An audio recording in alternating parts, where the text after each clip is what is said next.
Rec League Podcast. Tell your friends, tell your neighbors, tell your family, tell your haters. Available on Anchor, Spotify, Google Podcasts, Apple Podcasts, Radio Public, Good Pods, Pocket Cast, Breaker, and Stitcher. At Rec League Podcast on Facebook, YouTube, Instagram, TikTok. At Rec League Pod on Twitter. Episode 113 coming soon. Yo, whether you watching this from Facebook, Twitter, click the link in my Instagram or YouTube itself. What up, world? So I just watched Transformers: Rise of the Beast.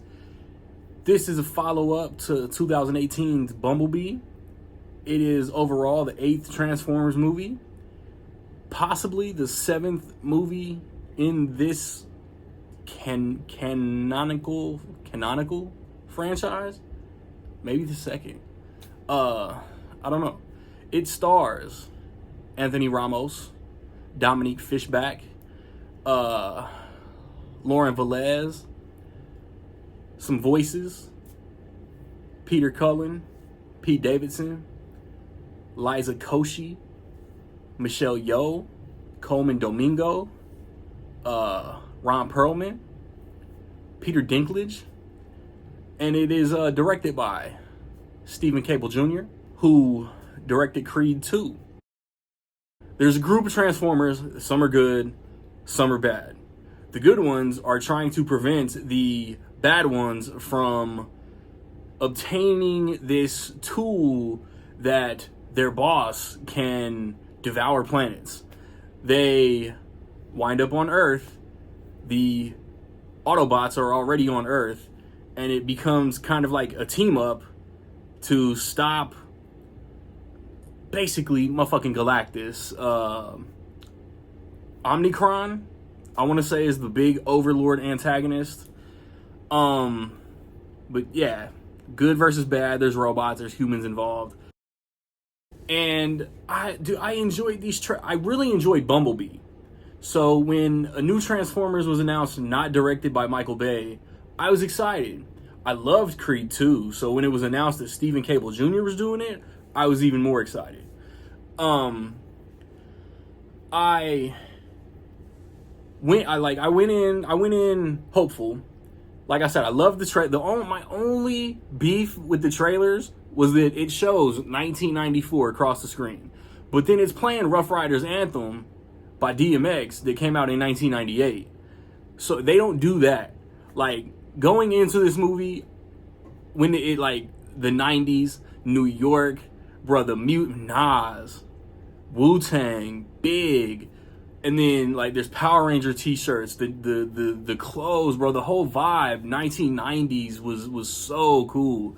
It started off so fun. The setup, I'm not gonna lie to you, before we get to Earth, the setup was a little wonky. Like I start like the first 5 minutes, I mean, I don't know about this. And then we get to New York and the fun kicks off. You got like this brotherhood between Anthony Ramos and his brother that was real dope. I loved everything about that.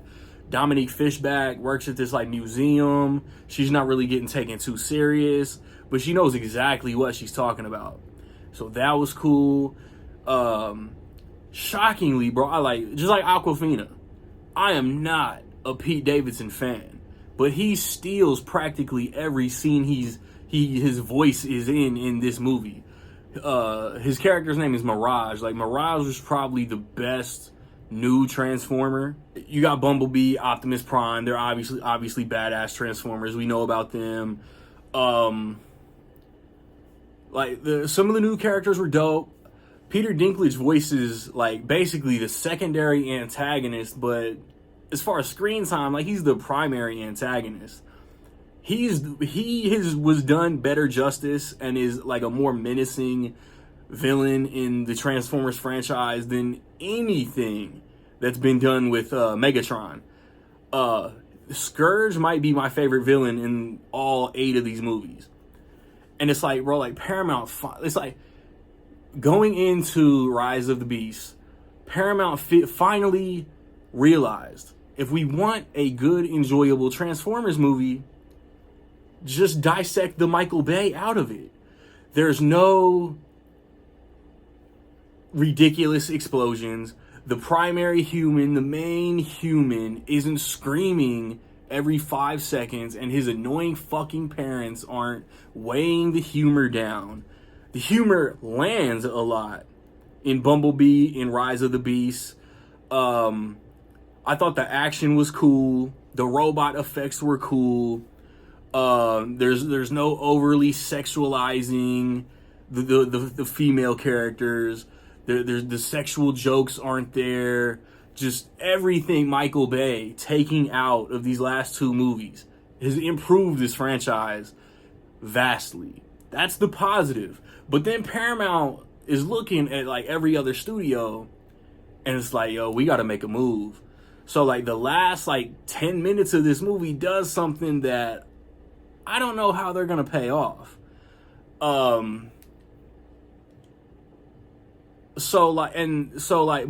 the negative is that if you're going to this movie because you were a huge Beast Wars fan, you might be let down. This is a Transformers movie. The Rise of the Beast is probably in like the last third. And while it's cool, if you're going for the beasts, you just might be disappointed. So overall, I would say I enjoyed this. Like, I accidentally stumbled upon some negative reaction. I didn't read anything. I just saw like star ratings or whatever, maybe a couple words. But then I also saw some positive. So like, I didn't know what I was getting going into this movie. It's not like it's like running away with like best movie of the year or anything. But I was pleasantly surprised by Transformers Rise of the Beast.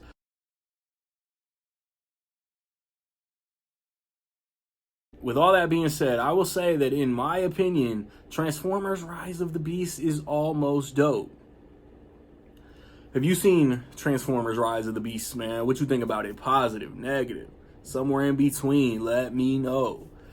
I'd say I rank it second among all Transformers movies, right after Bumblebee. I'm curious to see what comes from this. I think I did read that this is supposed to be part 1 of a new trilogy, though. So, like I said, we'll see. But it's also, like, if they want to keep the Michael Bay movies canon, I feel like the original had said that, like, they were new to Earth. I feel like every new Transformers movie that takes place before 2007 is gonna, like, make the original, like, look contradictory or something.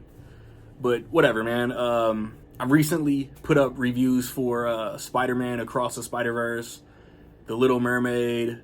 Next weekend I want to watch The Blackening, the Elemental, and The Flash. Knowing my theater, I'll probably only watch Elemental and The Flash. The weekend after that, I believe No Hard Feelings and Asteroid City come out. But again, knowing my theater, I'll probably only watch and review No Hard Feelings. So yeah, man, be on the lookout for all of that, man. Regularly Podcast on the way this weekend. Spider-Man Across the Spider-Verse. Spoiler-heavy episode. If you haven't seen Across the Spider-Verse yet, watch that and then check out the podcast, man. Like, subscribe, comment. Find me where you find me, man. Don't know where to find me. Watch these credits. Peace.